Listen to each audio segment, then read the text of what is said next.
nanje gituche naawe ntitoyagala mutwano tati abantu wetadati mbijanja. Wow, kino ensi kyeyagala okulaba nga omuntu nga Shadia nga ali mu ssanyu.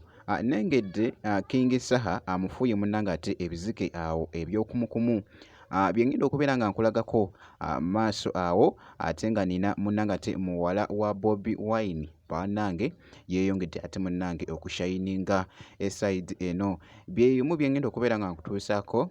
Bamita Jaminati, nsinzira ku Jaminati eyuggi. Kakati no munnange kantandikeko ko wali ne mwana mulenzi munnange ate King Saha. Nengedde munnange akatambi kano era nga mufuuye awo munnange Shadia ebizike ebyokumukumu awo.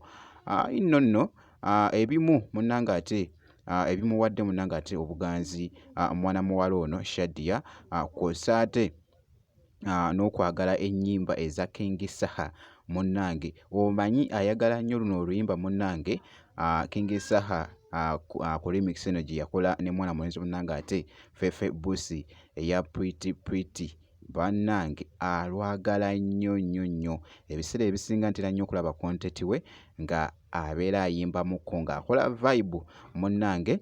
Kakati nno kw'ossa ate ne kontenti munnange ate omulala gwakola eside eyo bimuwadde munnange ate obuganzi mu bantu.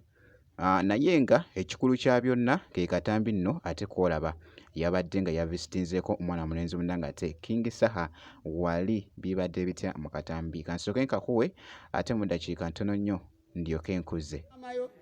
Ngenda kuvuwa sente kaka olekera ko. Mama yodera tonande. Nje ne mudamba tutamba nayo dera danawe.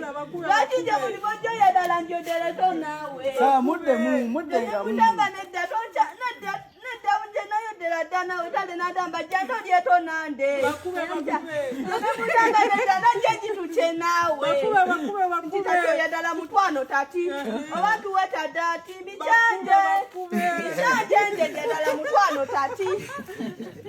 Munnange ate Shadia wali wonna beeguddeko ate wali ne mwana mulenzi munnange ate King Saha ayoleseza bambi omutima omulungi nengedde awo mbazeebazeemu nendaba nga bannange anfuuyidde ddala bambi ssente ezibadde ziweerako ddala nga boogerezako munnange ate okulaba mu katambi. Katugende mu maaso wali muwala wa Bobi Wine munnange yeeyongedde munnange ate okushayininga esayidi eno. Jjukira nti nno navaayo ko ne nkutegeeza nti mwana muwala ono yafuna ddiiru wali era nga bakola munnange ate wali design and fashion bayite ba district noon eside eno. Inno badiringira munnange ate mu byango yawo fashion yawo nkugambye badesigninga nebya fashion byonna muganda wange era nga mwana muwala ono abadde ayaka kye bayita okwaka, abadde ayambadde kye bayita okwambala era nga akatambi ako kabadde katwedinze kabadde kafunyeko munnange ate attention ku mukutu ogwa TikTok nga bw'olengera. Jjukira nti nno n'agamba ono mwana muwala munnange alina blessing. Mulimu abantu abamu munnange nga balina munnange ate blessing. Mwana muwala ono nga bw'ogezaako okulaba era nga ambassador ate munnange wano ku district Nuuni era nga ebiseera ebisinga obutambi bugenda mu maaso wali butwedinga.